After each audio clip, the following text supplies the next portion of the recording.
ਬਾਣੀ ਗੁਰੂ ਗੁਰੂ ਹੈ ਬਾਣੀ, ਵਿੱਚ ਬਾਣੀ ਅੰਮ੍ਰਿਤ ਸਾਰੇ। ਗੁਰਬਾਣੀ ਕਹੈ ਸੇਵਕ ਜਨ ਮਾਨੈ, ਪਰਤਖ ਗੁਰੂ ਨਿਸਤਾਰੇ। ਧੁਰ ਕੀ ਬਾਣੀ ਆਈ, ਤਿਨ ਸਗਲੀ ਚਿੰਤ ਮਿਟਾਈ। ਐਸੇ ਦੀਨ ਦਿਆਲ ਸਤਿਗੁਰੂ, ਸਮੁੱਚੀ ਮਨੁੱਖਤਾ ਦੇ ਰਹਿਬਰ, ਸਰਵਰਾ ਕਾਇਨਾਤ, ਕਲਯੁਗੀ ਜੀਵਾਂ ਦੇ ਜਹਾਜ਼। ਆਦਿ ਸਾਹਿਬ ਸ੍ਰੀ ਗੁਰੂ ਗ੍ਰੰਥ ਸਾਹਿਬ ਮਹਾਰਾਜ ਜੀ ਦਾ ਅੱਜ 418ਵਾਂ ਪਹਿਲਾ ਪ੍ਰਕਾਸ਼ ਪੁਰਬ ਹੈ। ਇਸੇ ਸੰਬੰਧ ਵਿੱਚ ਆਓ ਸੰਖੇਪ ਜਿਹੀ ਜਾਣਕਾਰੀ ਦੀ ਸਾਂਝ ਪਾਈਏ।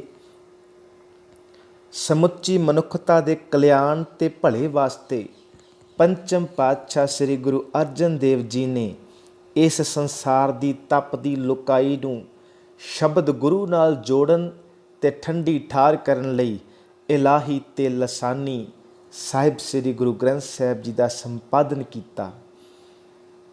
ਸੰਸਾਰ ਵਿੱਚ ਅੱਜ ਤੱਕ ਜਿੰਨੇ ਵੀ ਧਰਮਾਂ ਦੇ ਬਾਨੀ ਹੋਏ ਹਨ, ਉਹਨਾਂ ਨੇ ਆਪਣੀ ਬਾਣੀ, ਕਲਾਮ ਜਾਂ ਸਿਧਾਂਤਾਂ ਨੂੰ ਆਪ ਲਿਖ ਕੇ ਕੋਈ ਗ੍ਰੰਥ ਨਹੀਂ ਰਚਿਆ, ਸਗੋਂ ਉਹਨਾਂ ਦੇ ਪੈਰੋਕਾਰਾਂ ਨੇ ਬਾਅਦ ਵਿੱਚ ਉਹਨਾਂ ਦੇ ਸਿਧਾਂਤਾਂ ਨੂੰ ਲਿਖਤ ਰੂਪ ਵਿੱਚ ਅੰਕਿਤ ਕੀਤਾ।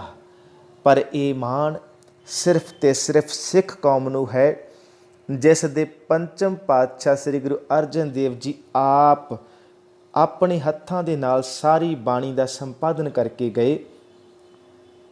ਸ੍ਰੀ ਗੁਰੂ ਅਰਜਨ ਦੇਵ ਮਹਾਰਾਜ ਜੀ ਨੇ ਆਪਣੇ ਅਤੇ ਆਪਣੇ ਤੋਂ ਪਹਿਲੇ 4 ਗੁਰੂ ਸਾਹਿਬਾਨ ਅਤੇ ਭਾਰਤ ਦੇ ਵੱਖ-ਵੱਖ ਧਰਮਾਂ, ਇਲਾਕਿਆਂ, ਭਾਸ਼ਾਵਾਂ ਤੇ ਸੰਪਰਦਾਵਾਂ ਨਾਲ ਸੰਬੰਧਿਤ ਪ੍ਰਭੂ ਦੀ ਉਸਤਤ ਵਿੱਚ ਲੀਨ ਹੋਏ ਆਤਮਦਰਸ਼ੀ 15 ਭਗਤਾਂ, 11 ਭੱਟਾਂ ਤੇ 3 ਗੁਰਸਿੱਖਾਂ ਦੀ ਬਾਣੀ ਜੋੜ ਕੇ ਇੱਕ ਗ੍ਰੰਥ ਤਿਆਰ ਕੀਤਾ, ਜਿਸ ਨੂੰ ਪੋਥੀ ਸਾਹਿਬ ਕਿਹਾ ਗਿਆ। ਪੋਥੀ ਸਾਹਿਬ ਦੀ ਰਚਨਾ ਕਰਨ ਵਿੱਚ ਗੁਰੂ ਸਾਹਿਬ ਜੀ ਨੂੰ 4 ਸਾਲ ਭਾਵ 1601 ਤੋਂ ਲੈ ਕੇ 1604 ਤੱਕ ਦਾ ਸਮਾਂ ਲੱਗਿਆ। ਇਸ ਦੀ ਲਿਖਾਈ ਭਾਈ ਗੁਰਦਾਸ ਜੀ ਪਾਸੋਂ ਕਰਵਾਈ ਗਈ ਤੇ ਭਾਈ ਗੁਰਦਾਸ ਜੀ ਇੰਨੇ ਮਹਾਨ ਵਿਦਵਾਨ ਸਨ, ਉਹਨਾਂ ਨੂੰ ਇਹ ਦੱਸਣ ਦੀ ਲੋੜ ਨਹੀਂ ਪਈ ਕਿ ਕਿੱਥੇ ਸਿਹਾਰੀ ਤੇ ਕਿੱਥੇ ਔਂਕੜ ਆਉਣਾ ਹੈ। ਪੋਥੀ ਸਾਹਿਬ ਦਾ ਪਹਿਲਾ ਪ੍ਰਕਾਸ਼ ਪਹਿਲੀ ਵਾਰ ਸੰਨ 1604 ਵਿੱਚ ਨਵੇਂ ਬਣੇ ਗੁਰਦੁਆਰੇ ਸ੍ਰੀ ਹਰਿਮੰਦਰ ਸਾਹਿਬ ਦੇ ਪਵਿੱਤਰ ਅਸਥਾਨ 'ਤੇ ਅੰਮ੍ਰਿਤਸਰ ਵਿਖੇ ਕੀਤਾ ਗਿਆ।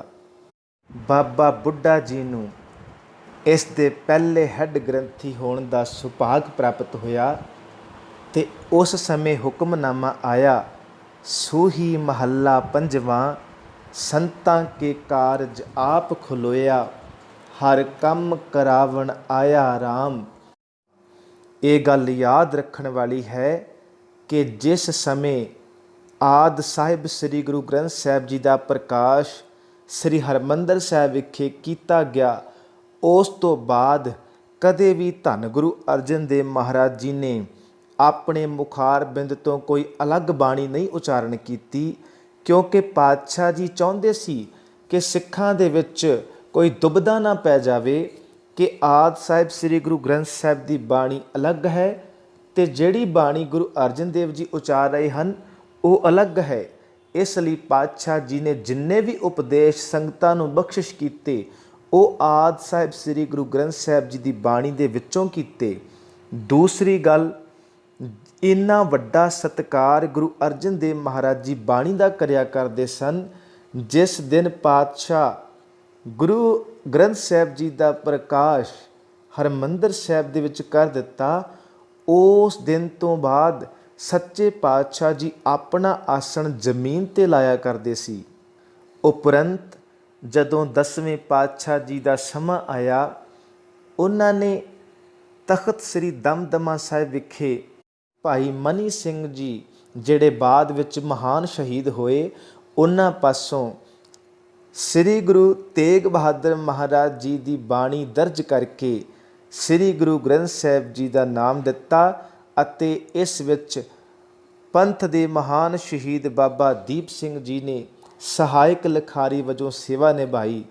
ਉਪਰੰਤ ਨਾਂਦੇੜ ਦੀ ਧਰਤੀ ਦੇ ਉੱਪਰ ਸ੍ਰੀ ਗੁਰੂ ਗੋਬਿੰਦ ਸਿੰਘ ਮਹਾਰਾਜ ਜੀ ਨੇ ਜੋਤੀ ਜੋਤ ਸਮਾਉਣ ਤੋਂ ਪਹਿਲਾਂ ਧੰਨ ਸ੍ਰੀ ਗੁਰੂ ਗ੍ਰੰਥ ਸਾਹਿਬ ਮਹਾਰਾਜ ਜੀ ਨੂੰ ਗੁਰਤਾ ਗੱਦੀ ਬਖਸ਼ਿਸ਼ ਕਰਕੇ ਹੁਕਮ ਕੀਤਾ, ਆਗਿਆ ਭਈ ਅਕਾਲ ਕੀ ਤਬੈ ਚਲਾਇਓ ਪੰਥ, ਸਭ ਸਿੱਖਨ ਕੋ ਹੁਕਮ ਹੈ ਗੁਰੂ ਮਾਨਿਓ ਗ੍ਰੰਥ। ਸਭ ਸਿੱਖਨ ਕੋ ਹੁਕਮ ਹੈ ਗੁਰੂ ਮਾਨਿਓ ਗ੍ਰੰਥ। ਅੱਜ ਸਾਡੇ ਜੁਗੋ ਜੁਗ ਅਟਲ ਸਤਿਗੁਰੂ ਸ੍ਰੀ ਗੁਰੂ ਗ੍ਰੰਥ ਸਾਹਿਬ ਜੀ ਹਨ ਅਤੇ ਅਸੀਂ ਜੋ ਵੀ ਸਤਿਗੁਰੂ ਪਾਤਸ਼ਾਹ ਮਹਾਰਾਜ ਦੇ ਚਰਨਾਂ ਦੇ ਵਿੱਚ ਜਾ ਕੇ ਮੰਗਣਾ ਹੈ ਉਹ ਸਿਰਫ ਤੇ ਸਿਰਫ ਗੁਰੂ ਕੋਲੋਂ ਮੰਗਣਾ ਹੈ। ਕਿਸੇ ਪਖੰਡੀ ਦੰਭੀ ਗੁਰੂ ਦੀ ਸਾਨੂੰ ਲੋੜ ਨਹੀਂ, ਕਿਉਂਕਿ ਇੱਛਾ ਪੂਰਕ ਸਰਬ ਸੁਖ ਦਾਤਾ ਹਰ, ਜਾ ਕੇ ਵਸ ਹੈ ਕਾਮ ਧੀਨਾ, ਸੋ ਐਸਾ ਹਰ ਧਿਆਈਐ ਮੇਰੇ ਜੀਅੜੇ, ਤਾਂ ਸਰਬ ਸੁਖ ਪਾਵੇ ਮੇਰੇ ਮਨਾ। ਅਸੀਂ ਵਡਭਾਗੇ ਹਾਂ, ਸਾਡੇ ਕੋਲ ਸੱਚਾ ਗੁਰੂ, ਪੂਰਾ ਗੁਰੂ ਸਾਹਿਬ ਸ੍ਰੀ ਗੁਰੂ ਗ੍ਰੰਥ ਸਾਹਿਬ ਜੀ ਹੈ, ਜਿਸ ਦੀ ਪਵਿੱਤਰ ਬਾਣੀ ਨੂੰ ਪੜ੍ਹ ਕੇ ਅਸੀਂ ਆਪਣੇ ਜੀਵਨ ਵਿੱਚ ਢਾਲ ਕੇ ਇਸ ਭਵਜਲ ਸਾਗਰ ਸੰਸਾਰ ਤੋਂ ਪਾਰ ਹੋ ਸਕਦੇ ਹਾਂ। ਇੱਕ ਵਾਰੀ ਫੇਰ ਆਪ ਸਮੂਹ ਸੰਗਤਾਂ ਨੂੰ ਆਦਿ ਸਾਹਿਬ ਸ੍ਰੀ ਗੁਰੂ ਗ੍ਰੰਥ ਸਾਹਿਬ ਜੀ ਦੇ ਪਹਿਲੇ ਪ੍ਰਕਾਸ਼ ਪੁਰਬ ਦੀ ਲੱਖ ਲੱਖ ਵਧਾਈ ਹੋਵੇ ਜੀ। ਭੁੱਲਾਂ ਚੁੱਕਾਂ ਦੀ ਖਿਮਾ। ਵਾਹਿਗੁਰੂ ਜੀ ਕਾ ਖਾਲਸਾ, ਵਾਹਿਗੁਰੂ ਜੀ ਕੀ ਫਤਿਹ।